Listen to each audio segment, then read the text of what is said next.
Black culture is basically the cultural Wi-Fi of the world. Hip hop, global, R&B, everyone tries to sing it. Civil rights history, Hollywood loves it as long as it's someone else's ancestor. But when some Africans try to tap in, suddenly talent isn't enough. America says, nice song, cute accent, but who invited you?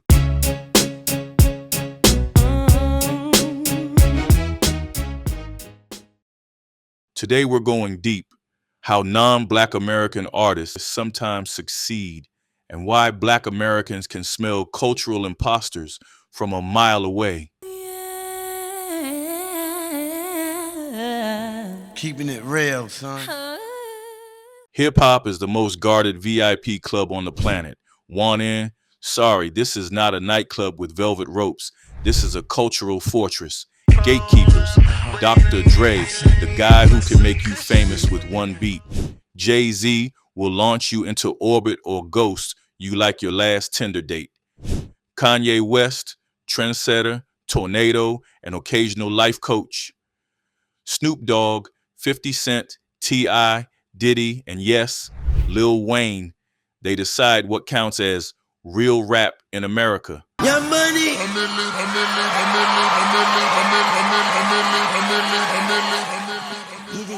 Non-Black Americans do break in, but only when they crawl through the cultural gate.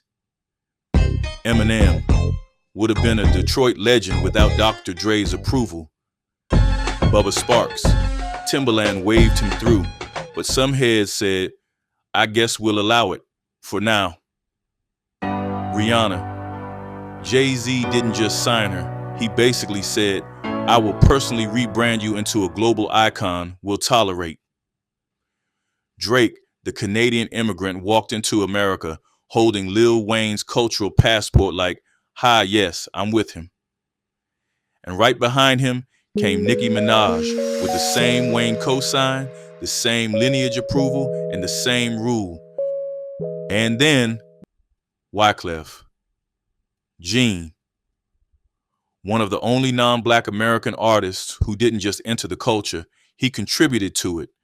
Wyclef didn't sneak in. He came through the New York Caribbean Black American pipeline, built the Fugees, uplifted Lauryn Hill, blended cultures, and actually added bricks to the house. He didn't demand a cosign. He earned one. So unless you're Wyclef, Rihanna, or carrying Lil Wayne's cultural birth certificate,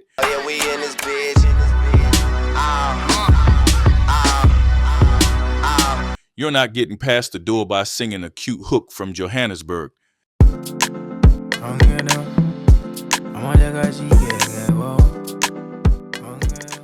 African artists are ridiculously talented, but when they try to break into U.S. hip-hop, one, history barrier.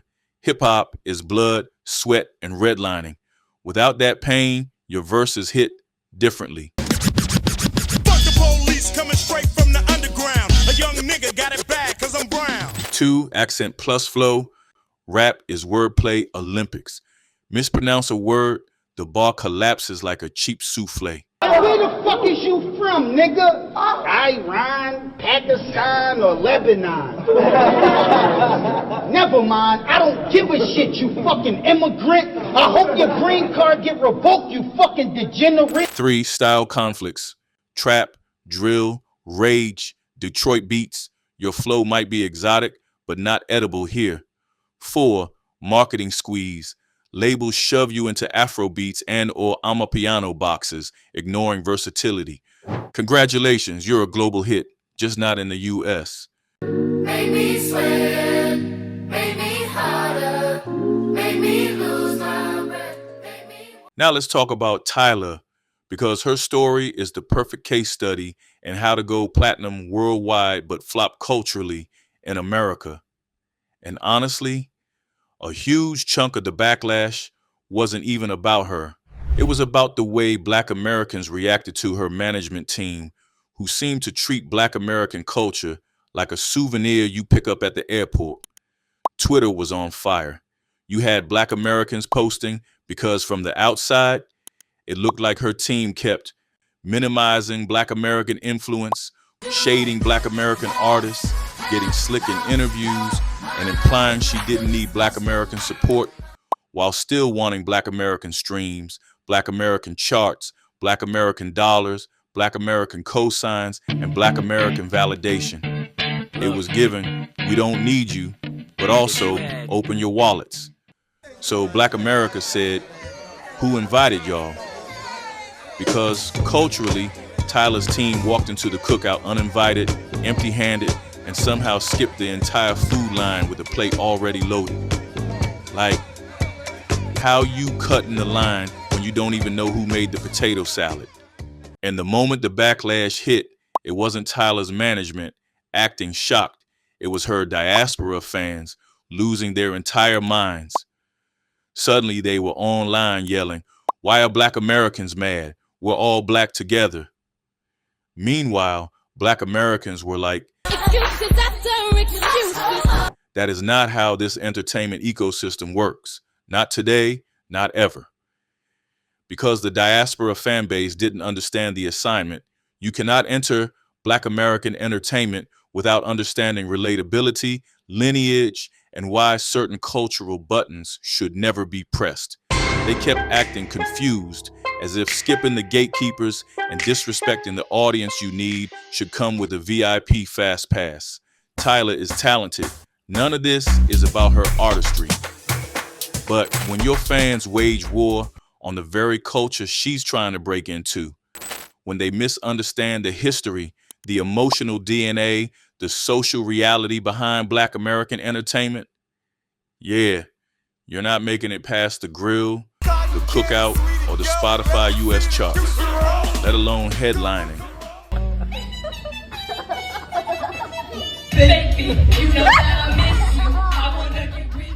You cannot bypass Black Americans or the gatekeepers and expect a career to stick. Skip the gatekeepers, and suddenly you're on stage at Black America's Got Talent. These judges don't clap for TikTok fame, don't cheer for Grammy nods, don't care your grandma made a mixtape in 1995. They judge cultural accuracy, lineage, and respect. Fail, you're gone. Hey, little shawty, say you care for me. Know I care for you. Know that I'll be true. Know that I won't lie. You know that I will try. Be your everything. 'Cause if I got you, I don't need money. I don't need cars. Girl, you're my heart. Yeah, I'm into you. Into love. One else would do it. Acting is even trickier because when it comes to Black historical figures, Americans don't play. You can't just show up with a British accent and a passport and think you're about to embody someone's grandmother, auntie, or civil rights icon. Take Cynthia Erivo, amazing actress. Yes. But the Harriet Tubman casting, Black Americans responded immediately with, "Hold up now, that's our Harriet." And now there are even talks of Cynthia being set to play the Queen of Funk herself, Chaka Khan, in the upcoming biopic Chaka 2026. Black Americans looked at Hollywood like, stop playing in our face. They saying Cynthia Erivo playing Chaka Khan. What is happening? I just... Child. What? This is... They need to stop. They really do. I already made a video about how I'm not happy about Cynthia Erivo in any way, shape, or form. I said I would accept an apology, but all the people in my comments was like, they don't want no apology, they just want her to go away. And after she played Harriet, I never watched that movie, and I never will. Because I just don't think it's right for somebody who disrespected Black Americans by saying we didn't have no culture should be playing Black American icons. And now, we already had her playing Harriet, which, like I said, I would never watch. And now she's playing Chaka Khan? Is this for real? Like, don't piss me off. Actors like David Oyelowo, MLK, and Daniel Kaluuya, Fred Hampton. Talented, absolutely. But lineage still matters. Black American audiences want someone who carries the cultural DNA, not just the ability to cry on cue with a dialect coach. And if you want to see why, look at Angela Bassett playing Tina Turner. That wasn't a performance, that was a possession. She didn't act like Tina, she became Tina. The mannerisms, the pain, the trauma survival, the fire, the lived Black American experience was in every breath, every glare, every growl. That's what Black audiences are looking for. Not imitation, but incarnation. Someone who lived the rhythms, the struggle, the joy, and the cultural heartbeat that shaped the person they're portraying. So when non-Black American actors try to slide into those roles without that connection, it feels off, like the seasoning is missing, like they read the recipe but skip the soul.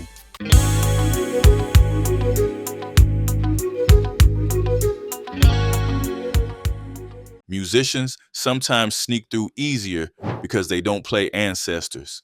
They get cosigns from Dre, Jay-Z, Timbaland. Integration into Black American music culture and actors playing historical figures. Welcome to a Twitter-fueled history professor cultural audit nightmare.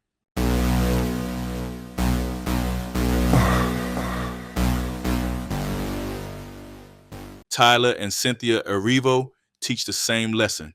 Talent plus fame does not equal American acceptance. You must 1. Respect the culture. 2. Enter through gatekeepers. 3. Build trust with Black American audiences, because the moment you don't, you join a very exclusive club called the Backlash Committee. And guess who's already in there warming up the seats? Burna Boy. Yep. The internet unplugged his microphone like, "Sir, this ain't Lagos Live, you're on our stage." Black Americans are handing out cultural citations like parking tickets, because let's be real, some of y'all are following the Burna Boy approach to PR. When Burna Boy literally stopped a concert to kick a woman out because she fell asleep. Up here and I see you over there with your girl sleeping in front of me. It pisses me the fuck off, bro. Yeah. You understand? So please take her the fuck over. That told you everything you needed to know about how fast some artists forget who's actually in the audience. This is not how you build Black American trust. And if you disrespect the wrong historical nerve, you don't just get dragged, you get eliminated in the first round of Black America's Got Talent Diaspora Edition. Where the judges are strict, the audience is petty, and there is absolutely no golden buzzer, just a golden sign that says, "Exit this way."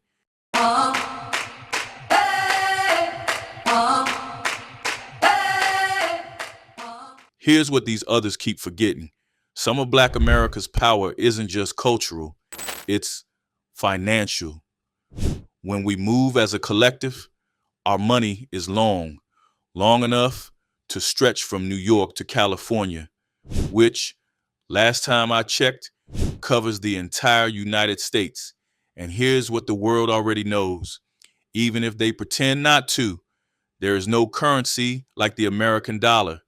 You can tour the world, chart globally, sell out stadiums overseas, but if America doesn't buy in, your career is running on international vibes and good intentions.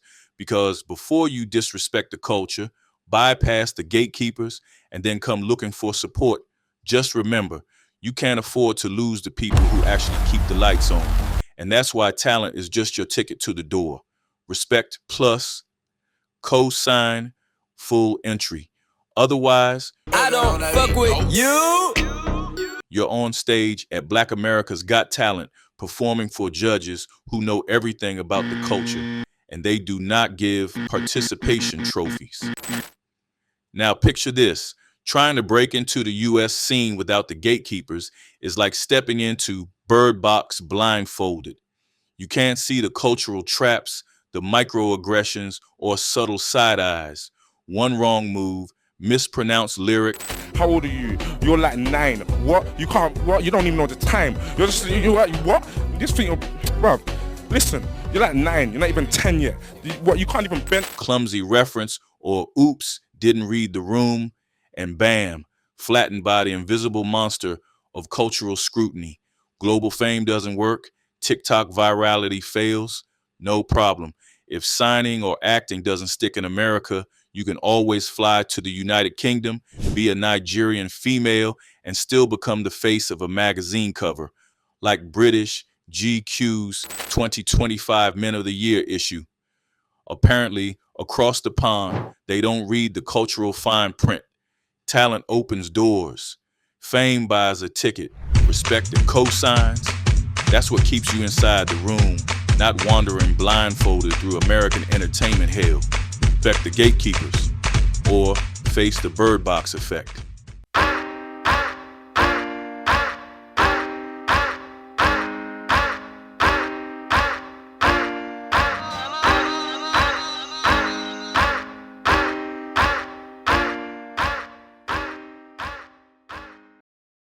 Hayi ke sebeyamlaxaza ke uTyla wenu ama-Americans. Sebeyamlaxaza abantu basemzini because uTyla is being managed by Americans, first of all, right? And uTyla career yakhe is based in America. Tyla is making money off Americans. You know, she's not really making money from South Africans. You know, Niam hype her, you just hype her, she goes to Mall of Africa and that's it. Her major support is really where she's actually making the money is in America. But apparently, allegedly, the minute Americans start saying something about Tyla, you are there, backing, you know, woof woof. And Americans are getting fed up because they're like, send her back to the sender, we don't want her. They're even saying things like, we just hope her career flops. We don't give a about her. Like, they've gotten to a point where they actually just don't care about the whole Tyla thing because, first of all, Tyla is definitely, benefiting from the American culture, you know? She's in America, you know? Her managers are Americans. She is, most of the time, in America. She is making her music in America. Do you know what I mean? She's doing interviews in America. You know, she's choosing what and what not to answer in America. So Americans are pissed off. They are just fed up. They're just like, you know what? You're not going to come to our country, want to actually benefit from our culture and our money. And the next thing, you don't give us the respect that we need. Especially your people. Because every time there's a question or there's something that has to do with Tyla, the mob just mobs, you know? And I feel it. The thing is, at the end of the day, unfortunately, and we are easily swayed to fighting and just showcasing what is sama gagu. But we don't have the cash, guys. Let me tell you, we don't have the money to support Tyla as much as the Americans are going to be supporting Tyla. You know, I don't understand why because the people that are making Tyla rich are not South Africans. It's not South Africans that are making Tyla rich. It's the Americans. You know, it's people outside of South Africa. It's not us. Honestly, with our rents, it's not us that are making Tyla rich. It is the Americans. So I'm sensitive. It's like the minute they are trying to just find out, because they're trying to find out about this person that they are supporting with their money, with their time, you know, with their energy. You know, but we are always waiting with fangs. So they are like, Mtaten, lo Tyla win as something. Like, we don't need her. We don't give a fuck about her. We just hope her career flops. Because, you know, I'm